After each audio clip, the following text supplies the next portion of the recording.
What's good? It's your girl Amani Caesar. Smoke.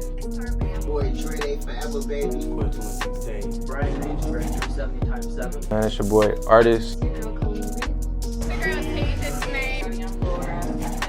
Girl named Masam. It's Young Spook. One half back in business podcast. Era, the Gap 2 Diva. Big stuff. Are you Milan? Here, Milan. It's your girl, Flaming Gina. This Auntie Pig. Boy Lou. Ebony, aka Ebony with an I. I'm from the Big Head Radio Show, and I'm With the King Teeth Network, huh? Oh, hi! You must be Joe Pitts, right? Yeah, that's me. What's this? Okay, so I'm gonna be in Miami for a whole week, so I figured I can make some money here while I'm gone. By turning your crib into a dewdrop bed? Better hope he didn't make a spare house key. Hey, babe. Joe, what are you still doing here? What did you do to my house? You like what I did with the place? Joe had already printed off the contract, right? I know. Now, somehow he wrote that he's a long-term tenant and not short-term. Like a roommate? Good morning, Riley. You gonna have to go down to the courthouse and file an eviction. What about my home? What about my things? How am I supposed to sleep with a strange man in my house? We've looked into Joe Pitts. He has no criminal record, not even a traffic ticket. You so need to go shopping, babe. So he's harmless.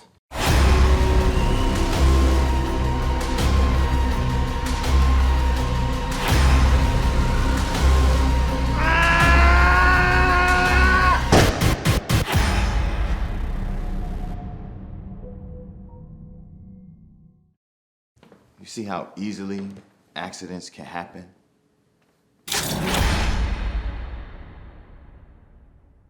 I ain't gonna lie, I'm in my bag right now, just trying to close strong this year. You feel me? Like, yeah, for real. It's the King T Network. We back, and y'all don't understand the type of year we done motherfucking had, y'all. We had, look, 2X champion now, but it's because of y'all. So thank y'all so much, Royal Family. And y'all done brought the biggest out. Come on now. We got DJ Eazzy Banks in the building. Yes, sir. I feel like I done made it all over again, y'all. Y'all just don't understand. Like, when you talk about legends, when you talk about strip club legends, when you talk about this DJing shit, like, when you talk about being in the city for real, really working with the biggest major artists, like, you gotta talk about this guy. So, man, thank you, man. No, thank you for having me. This Real, shit, man. Hey, I want you to know, too, because you're doing your thing. This shit too easy, Too bro. easy, come For on. real. And you stamped it, man, too easy. I promise you, 2-3 years ago, I would say when Throat Goat came out, is when I was really getting on my, I've been knew who y'all was. Y'all been big time, but it's like, how can I fit in this now? Like, and then you dropped that Throat Goat, and I'm like, this nigga is a genius. This nigga's market is a genius. He using what he already do in the strip clubs and bringing it to the, man, bags on bags on bags. So take us to me, because I know it started way before that. Take us to the beginning, man. Like, who is DJ Eazzy Banks? Why is it too easy? All right, so DJ Eazzy Banks, for real. Shout out to my artist, to that girl, Job. We were just talking about a conversation just about knowing who you are. We just had it before I walked in, just knowing who you are as a person. DJ Eazzy Banks, for real, a real nigga. Like, I stand-up guy. I'm a father. I was just telling her I stand on what I say, man. Like, and that's one thing that's really, I've been 10 years, this is my 10th year doing this. I'm about to be doing a big 10-year anniversary, probably in the very end of the year, top of next year.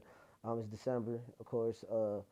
But real dude, bro, like, it's easy to wake up and be Eazzy Banks for real, because everything I'm rapping about, everything I'm moving is really my life. Like, I get to the bag, I'm a hustler. Like, you would have thought I'm Jamaican or Mexican, like, because I work for real.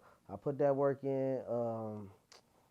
And just stand on the vibes. I love the vibe, man. I just be myself, man. I like getting money. I like seeing other people get money. I like giving people a chance, because I remember when I first started, shit, niggas wasn't giving chances. Like, for real, I really had to, and that's why a lot of people fuck with me. So I'm gonna look to the people and shit on this shit. I fuck with y'all for fucking with me, but people tell me this, like, I get a lot of respect I get in the city too. A lot of the younger people that's the new 21s don't understand it, but the ones 23 and up, 25 and up all know, because they seen it. And even older than me, I got it out the mud. And you gotta respect it, like, cause I'm one of y'all. I'm like, really was right. I got a story too, like, when I first was dry, I first started DJing, I was in Ohio Media School. It used to be called the Ohio Center for Broadcasting. Went there. I was promised a job at a radio station. It didn't land quite as expected, but that's cool. I used to drive to work. I was DJing strip clubs while I was in like radio school, which is like college for DJs. So I was but I was driving a minivan, and I was thugging it. I was a Kia too. Good thing the Kia Boys wasn't out. Right. At that time, it wasn't Kia Boys, but it was a blue Kia van. Every time anybody this how I know a nigga really see my grind when he bring up that blue van. Really? And sometimes I be feeling like niggas be hating, but it be like, it don't be that. But it's like, I'm like, man, why you still bringing that up? Because I didn't glow so far from that. Thanks. But it showed me who's seen the grow. And they don't be no shade. It's just, so you your own biggest critic. Yeah. But when they bring up that blue van, they be like, man, you really did it. I remember you was DJing all night at the strip club, waking up to go to class 11 a.m., pulling up in the van late too, like, because class started 10:45, but I was pulling up though every day, late or not, tired or not. And yeah, that's who I am though. Just a dude, I stand on business and grind, and I want to see more than just myself win. Real shit. Now, it's your 10th year, you're going into your 10th year, man. Why start DJing? So I started DJing because I found out I was having a kid. Wow. Yeah, so I used to be an artist. I was one of the first scammers before, like, for real, like, niggas that flipped iPhones and sold iPhones overseas type shit, they know what I'm talking about. I used to work at Verizon Wireless, young, working in Verizon for real. I was a scammer, of course. I was doing my thing, but I was young. I didn't really know who I was at that time. I was still finding myself, but I was living life. I had money. I was living life. I had a chick, my girlfriend at the time. She ended up getting pregnant. Found out and I was an artist. Like, you know, everybody has dreams of being a rapper, or a lot of people in the city just rap. But I was an artist too, and I didn't even know who I was as an artist for real. I was just trying to go off the music that I was listening to. Even if it wasn't me, you feel me? I was like still, yeah. But so like my people always fuck with me because I always show love. I mean, I plugged a lot of niggas in the city with iPhones. Doughboy, his mama, and I love, shout out to Mama Doe, shout out to Doughboy. That's fam. Don't know, that's me and Doe. I've been cool with Doe before he signed the Future. Ray Jr., his people, shout out to 4 Pound. I done put on some very important people in the city with cell phones. I was the iPhone nigga. But I utilized that as a networking tool to build relationships and shit. But on the music side, people just respected me as a business because I'm a real nigga. I'm cool. I'm not hard to get along with, and you can get money with me. So people was respecting me off of that. Just all that. That's easy. He cool. Music really wasn't quite where it needed to be. I just needed to develop. So, but I was doing it. I had the money to do it, so I was gonna keep doing it. But once I found out I was about to have a daughter, my first kid, I got a son too, but he 3. But I found out I was having my first kid, my daughter. I was like, damn, okay, with the music shit, what I want a lot of artists to understand is it's a business. You put in what you get out. You get out what you put in type shit. And I was like, man, I'm about to have a kid. I got to figure out a way to make some money. I ain't going to lie. Like, I was cool, but like, I ain't even know. I ain't never been a father yet. As I know it costs. I hear how it costs. So had to create a way to make some money. So 2 dudes from the city. I'm going to give everybody their flowers on this because you giving me my flowers. So I'm going to give everybody their flowers. I used to be real cool with one of the best artists from the city. He still do music, but he ain't been dropping. My boy Dame B and my bro Splash Rob. I was cool with them. They did videos. They some hustling ass niggas. Oh my God, they do T-shirts, videos, parties. I like to surround myself with people with motion doing shit. So when I first really started, cause I'm from the West Side, from Store. I fuck with Bosworth too, but I fuck with the whole West Side. I'm good on my whole side of the city, but I'm from Store, Bosworth area. 2 different sides of the West Side. Niggas just had houses. But how do I say this? They the first niggas from the East Side that I started fucking with. And at that time, when I was trying to figure out what I was going to do with some money, because I had the money, I was scamming, had the money, I just had to start making investments now to make some money. They came up on some DJ equipment somehow. They had everything except for the laptop. I already had a laptop though. And they like, shit, sell it to, I'll sell it to you for 800. I'm like, shit, you know, everybody was going to try to get a deal. I'm like, shit, I got 650 right now. They like, let me come make some calls. Wasn't nobody on shit. They ended up calling me back like, man, let me get that 650. Took them to 650, got the equipment, and it's crazy. I was still working at Verizon at the time, so the equipment really sat in my living room for like 3 months. Really? Nigga was working a regular job doing his things with the phones. I got deep. I got in too deep on the scammer side of Verizon, like deep to where I was just greed. Greed, the biggest cancer in the world. Man, I got greedy, got caught up, lost my job, had to pay back almost like 100,000 in repetition of iPhones I finessed and stuff, had to pay it all back. So my whole first year, I always got money, but my whole first few years of DJing, I was paying back them people. Real shit. You feel me? So I couldn't really splurge or have cars. That's why I was in the minivan. Real Like, shit. so I was paying back shit. I was paying my dues back for some shit. That's a mistake, I guess you could say. And long story short, I bought the equipment. Ended up losing the Verizon job. The Verizon job, like a month and a half after buying the equipment. Lose the Verizon job. That was my whole everything. Shit got real. My girl pregnant. Shit got real. I'm staying in a 1-bedroom apartment on Bosworth. I'm like, man, what the fuck am I about to do? I gotta get some money. So first thing I did was I used to buy weed and I didn't know how to roll. I used to always buy weed and just go hang out with my niggas like, roll this up for me so we can all smoke. I was by myself. I was stressed. I didn't want to smoke with nobody. That's how it started. You feel me? I ain't want to smoke with nobody, so I hopped on YouTube, how to roll a blunt. At 21, fuck around, learned how to roll a blunt. I'm like, that's raw. YouTube taught me how to roll a blunt. I'm like, then, like, through that week of just not having a job, I got to figure out how I'm going to do this shit. That DJ equipment was just sitting in the corner of the living room. I ended up, like, just grabbing everything, setting it up. I ain't never set up shit before, but it's simple once you, like, just see what fit into what. So did that, grabbed on the laptop, started downloading, like, just how-to videos. So I'm like, man, let me go to YouTube. And I was really at first looking up how to connect this, how to connect that. But then I just put in how to DJ. And some shit came up. It wasn't really good detail to make you a good DJ, but it was enough to teach you just what everything is. Technical side. Yeah. So I did that. Got busy, started downloading music. I always been a fan of music, so I always knew what bangers were and what weren't bangers. So download like 50 bangers one night, just downloaded them. What else happened after that?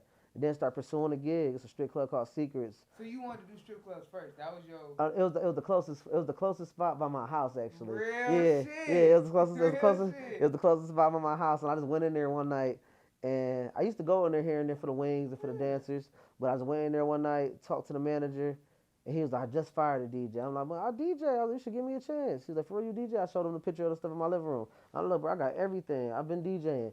He like, "Where are you DJing?" I was just lying. I was like, pretty much downtown, West 6. Finessed my way in. And then he started me the next day. That was good. So, yeah, he was like, all right. Because I got the gift of gab. Named Robert. Shout out to Robert. Gave me the chance, hired me.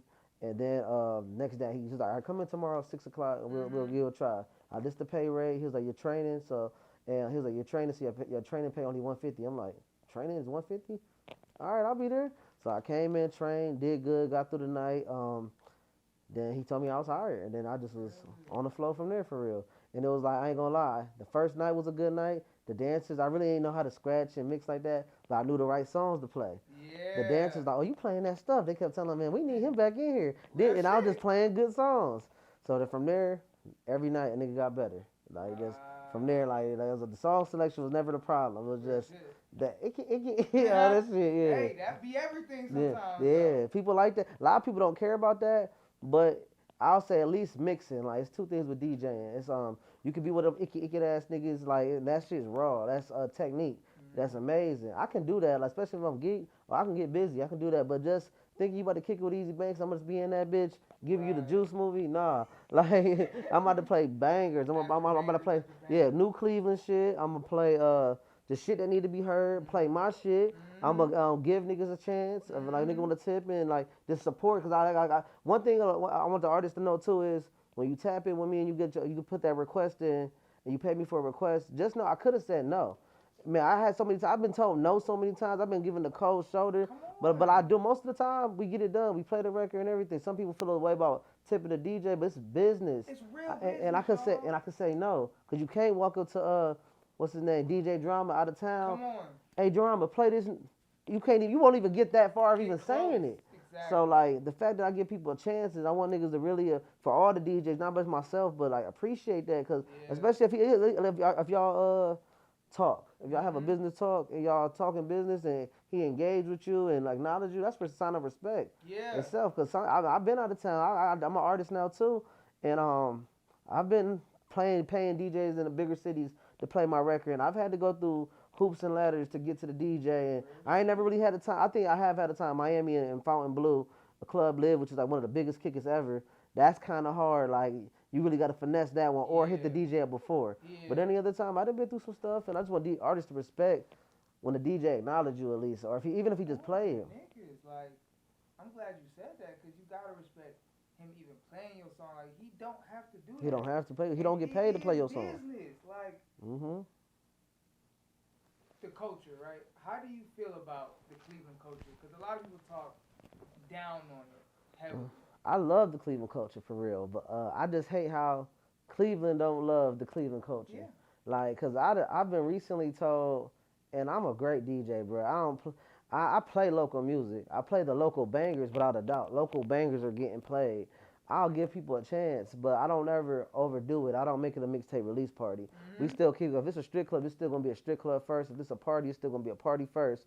But we gonna make sure some music get heard. We gonna make sure Cleveland get embraced. Yep. But I hate that's what I'll say about how I feel about the Cleveland scene. Before I get into the artist DJ beefs or the artist beefing with artists, I'm gonna say the fact of Cleveland, the city.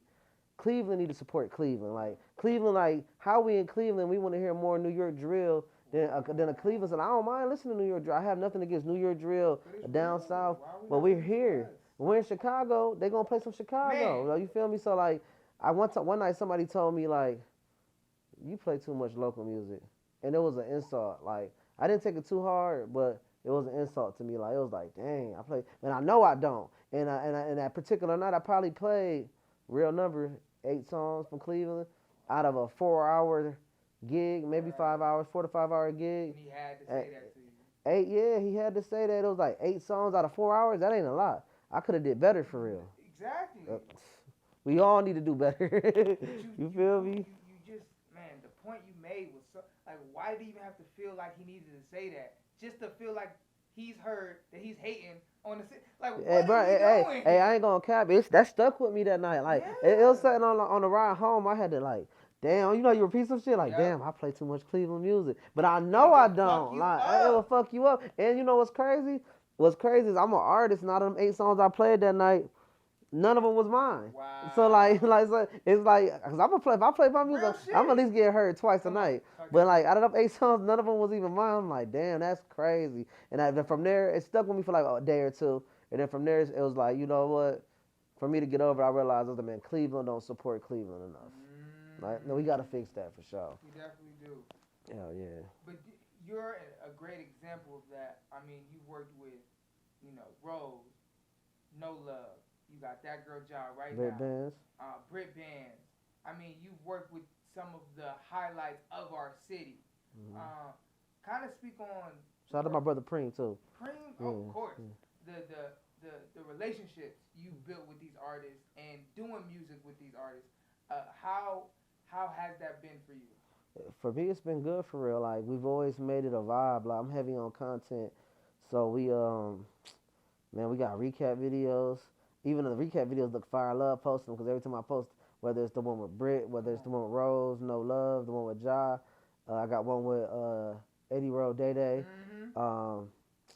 Man, like no matter what, any of them always go up because it's like you don't see much of DJs. You don't see much of DJs in the studio or with the artist. You don't really get to see that. And I take pride. A lot of people tell me I'm the Khaled of the city. I like that. I ain't gonna lie. I take no shade on that because that's one of the people that I like on the level I want to be at. I want to be on the level like Khaled. I want to be on some like DJ Khaled, Rick Ross, DJ Chose, of like a mixture of the Midwest, not even just Cleveland, of the Midwest. Cause I do fuck with Khaled heavy, so I hear that a lot for real. But like. Now what I gotta do, that's a great compliment, but now I gotta figure out what can I do to separate myself from that, like, cause it's still a good compliment, but I'm trying to be that high and if not bigger. So it's like that's when I got back to rapping. So that's one thing when I started DJing, I stopped rapping. So like earlier in the story, like I was a rapper. The first couple years. Yeah, stop. Period. I like once I became a DJ. Man, this shit took off. So it just came. So what was the first single you came back with as an artist? The first single I came back with as an artist, it's crazy because I was on some Khaled shit where I was dropping singles and I wasn't rapping. My first song I ever made rapping in like 12 years was, not 10 years. I'm making myself sound like I'm old as fuck. like 8 years. 8 years.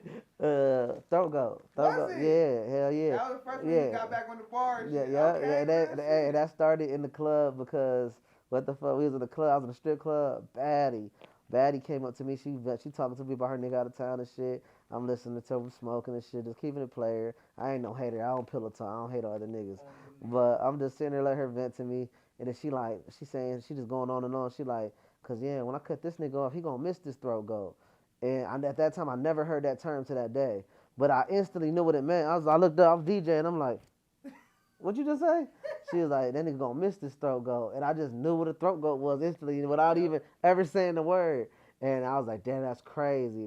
I was like, mental note. Yeah. You feel me, nigga? The next day, I called my brother Billard. He a producer. I work with Billard too a lot. Me and Billard I do a lot of shit. I was his DJ at one time. He had a Crazy Wave song with me, MGK. It was on MTV and on TV. All Eyes on Me, Machine Gun Kelly and Billard. But that's like, I've been his DJ. That was my first artist I ever worked with on a DJ artist side. But I called Billard the next morning like, hey, bruh, throat goat. He like, what? I'm like, bruh, throat goat. I need you to make me a beat. At that time, Megan Thee Stallion, Cash shit with the Babie, that was like the hottest song in the club. I needed the same speed as this, same tempo as this, use different instruments, but I was like, it's a club song, it's gonna be called Throat Goat, just trust me, bro. He like, all right, bro. I'm like, no, bro. Throat goat. She's a throat goat. Hey, if she got that sloppy toppy, she a throat goat. Come on now. Now we just got the story of how you thought the idea of, now the video was crazy. No, the video is crazy. I ain't gonna lie, the whole Throat Goat campaign was crazy. It was. The video is crazy because I was working at Club Paradise at the time. Club Paradise was like it was like a vibe of the pandemic for the city. So I had connection to like some of the coldest dancers just from our area, and I'm from out of town. But I told my brother Billard, he also featured on there. I'm like, hey, when we shooting the video, we just gotta have I already had the location of the flyest penthouse. So the location was, scenery was cool. We just gotta have like at least, ain't nobody in the city had a video with like 6 to 8 baddies though. No. The ones looking good, turned up in the video. We gonna make it seem like it's a girls' night. The video shoot was fun as fuck though. It was a fun. Nobody was on no creep ass shit, and it was like definitely an adult X-rated ass video. But for real, once we all got around each other, everybody's personalities and vibes matched. The girls came with ideas. We all drinking. It was cool. It was a straight vibe. The video, it was like a low key, like a party for real. The video shoot, yeah. So you released that, and the video comes out. How did that do for you as an artist and as a Good DJ, like the premier DJ? Oh, good as fuck for real. Cause when I did it, I think we did what did we do? A challenge. We did like a $500 or $1,000 challenge. And that was the first. It was probably 500. Cause I wasn't having like that at the moment. So I just got my racks up. But yeah, we definitely probably did $500 challenge. And at that time, challenges was new, so people were still biting on challenges. The challenge went crazy. I think we did like just the twerk challenge. I swear we did another challenge with it, but I know it was a twerk challenge, and the girl got $500, a free night out on us. Like we had some movie passes, some food. Yeah, it was a good vibe, and the challenge helped it out a lot too. Like a lot of females supported and got on. It'd be crazy. Like that song probably like 2-3 years old now. And I done dropped so many songs since that song. That still like, but that was the first one of me rapping. Yeah. I be having moments when like random people like, man, I love your one song, and I be thinking it'd be like the recent song that I dropped, like Hood Babies or something. And they be like, I'll be like, which one? They be like, Throat Goat. And I'm like, damn. You know what's crazy, bro? Like no cap. I need anybody seeing this when they see this, go look it up on YouTube. The Throat Goat low key went viral. I don't know who used the song. I don't know if it was the OnlyFans person or if it was somebody on Twitter, TikTok, or what it was, but it's definitely a bunch of TikTok videos with it too. Really? My YouTube, it went from like 8,000 views, which was cool with me because I'm like, I'm still new as an artist, but to 92,000, it's like at 117,000 right now. What? Like out of nowhere, I just kept getting emails and subscribers. Cause right now I'm probably like at 1,200 subscribers, and I was cool with it, but it was like, it had to start happening every day, like 3-4. I'm like, why the fuck is everybody subscribing? Like, what is they watching?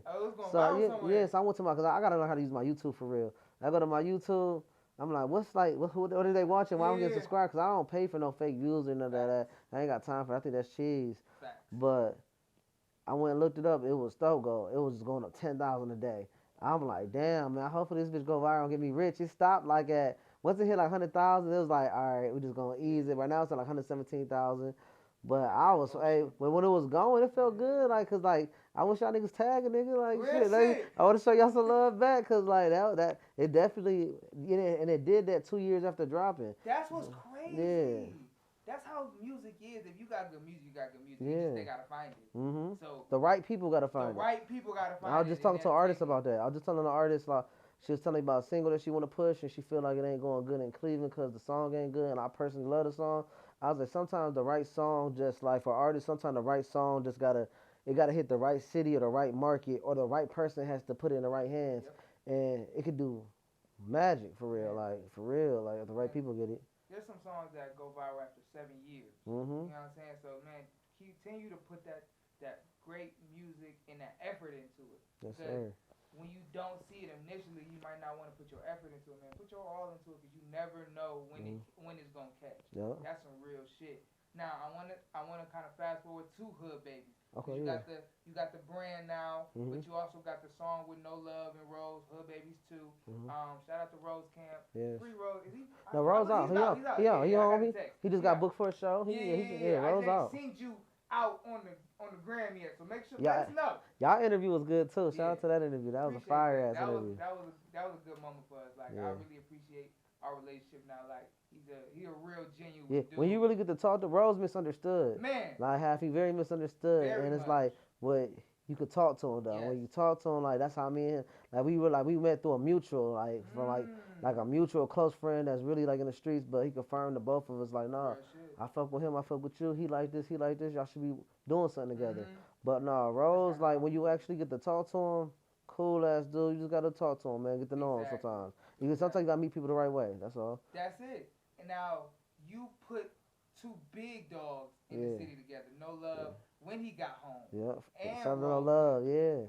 How did that feel? To Man, be able to I'm pull the that fucking DJ drama of the city, man. Like the DJ cat, like people like they really be sleeping on me, and I'm humble and I'm grateful for everything.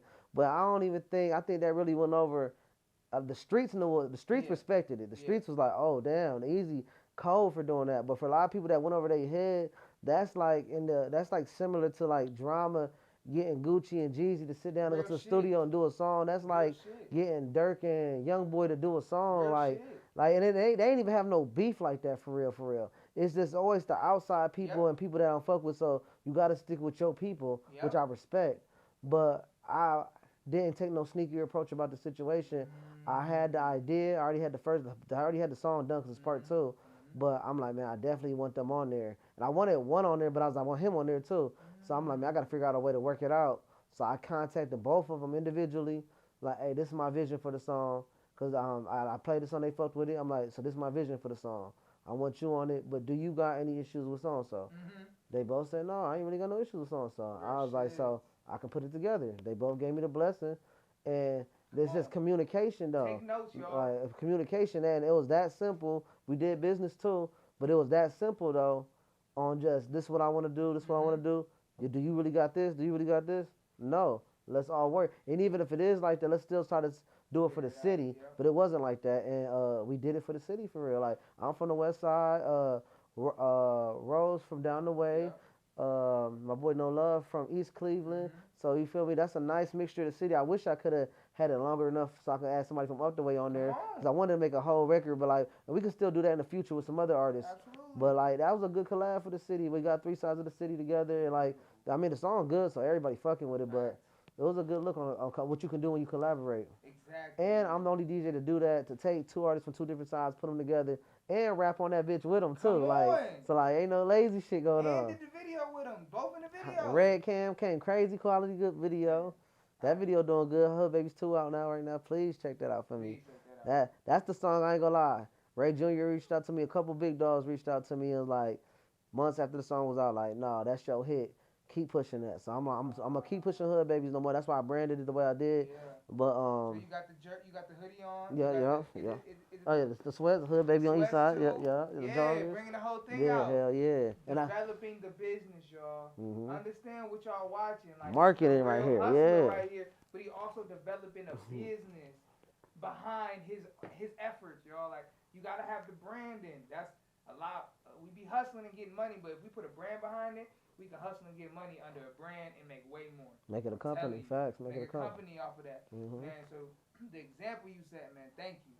I truly appreciate it, man. You really have shown we can come together and have fun and enjoy each other, and it don't got to be all this extra shit, and we can talk as men in public.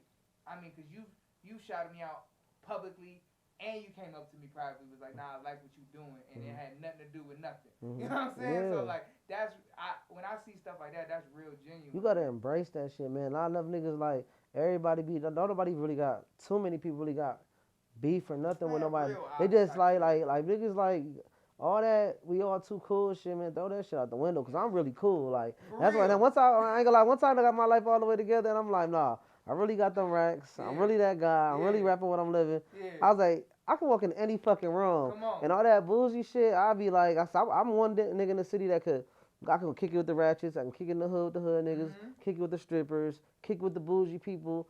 But I'm me. I'm easy. Every room I go in, and whenever there is a room, we all mixed in, like different vibes mixed in, and motherfuckers either get to trying to act too distant or too bougie. I dead that shit, cause man, we all from the city. We all still here. I know I'm raw. So like, if I'm kicking it with somebody, can't nobody tell me nothing. I install that in my kids too. My son only 3, so he still got some years to take in knowledge. But my daughter, she 10 right now. And every day when I pick her up from school, we really talk. Like, I give her some type of life skill. Like, on the top of the shit she learned from school, like, my daughter could tell me everything and anything she do. She tell me about people getting made fun of, and I correct it. I was like, that ain't cool, cuz. And how'd you handle that? And if you see it, my daughter has very high confidence as a 10-year-old girl. So I've been like, my daughter is literally like the one like they look up to. So I'm like, so if you this, you need to correct that. And if they ain't with it, I'm your dad. We rich. Like, so like, you gonna take this person, y'all gonna be friends. And forget them, because we'll make new friends. Like, that weird shit, we just ain't on that type of time, man. I'm really pushing positivity, free thugging. Come on, real shit. Last thing we gotta do here. Yes, sir. It's called Get It Off Your Chest. It's on the shirt. Okay. You know what I'm saying? We trying to brand it too. Come on now. Get it off your chest. I need one of those shirts. Come on now. Yeah. It's called Get It Off Your Chest. And basically, it's just whatever you need to tell the people before we see you again, before we sit down again, that you got coming, that you want to inspire, whatever you need to tell, get it off that chest before we see you again. Go ahead. Shit, on some get it off your chest type shit. I just want to tell everybody, man, just be grateful for everything, be thankful for everything. Like, life be lifing for real. So like, just take it one day at a time. Be grateful for the things you do have, the things that's so blessing you, loving on you, and like, just keep pushing for real. Like, we all in it together for real. Like, we all trying to go to one place, and that's the top. Outside of that, just showing good love on that side. I do got my clothing line that's about to launch mid-January, like all the way launch, stamped, trademarked, website. That's when it's really gonna be the launch, when I got the website, because everybody keep asking about a website. I'm like, nigga, just text me, I'll bring it to you. But Hood Babies is actually a collection. I was rolling with Hood Babies as the clothing line name at first, but I do understand some people don't want to wear hood on them. So I'm like, that's cool, I get it. So I start thinking like the way of Farragut, how they do fashion, and they got essentials as a collection. So Hood Babies is gonna be in a collection. You're gonna see a lot of Hood Babies clothing, merch, pieces, like clothing. This ain't really merch, this is really clothing.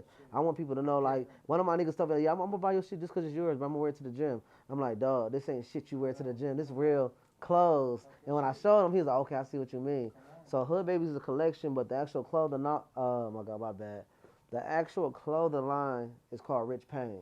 So like, short for Rich Off Pain. A Rod Wave song inspired it for real. I fucked with it, and I wanted to roll with the Rich Off Pain, but when I got to looking it up, it was only like 3 out there, but it was 3 too many. Yeah. So I just took off the off. We still gonna have Rich on Pain on certain things, but Rich Pain is gonna be my clothing line. And my whole definition of Rich Pain is just there's so many different meanings of Rich Pain, man. You can either just got out of jail, getting your life together, got your shit on your shit. That's Rich Pain. People inherit money. People bust their ass to get money. People bust their ass just to be successful. Like, it's so many different, there's a million ways to wrap up Rich Off Pain. And I made that my company name because I feel like people can relate to that better. And the logo rolls, but y'all gonna see the logo soon. But yeah, that's what I'm on though. Real shit. For 2024, man, we here. Look, we got Eazzy Banks in the motherfucking building. It's too easy. This shit too easy. Thank you for having me. Too easy, man. Thank you so much for giving game, setting this year 3 off right. Come on, campaign.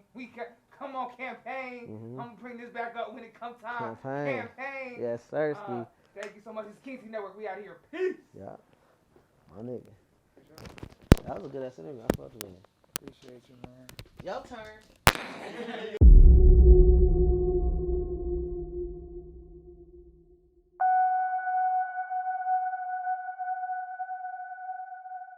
Can somebody just tell me what the hell is happening? We don't know. We're all just waking up.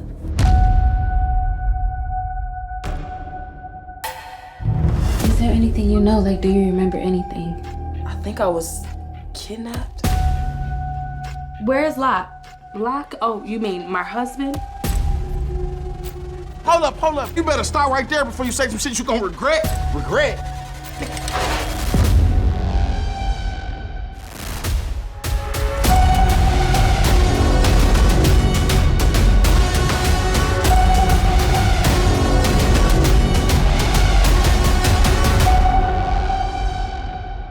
Damn, shit getting real.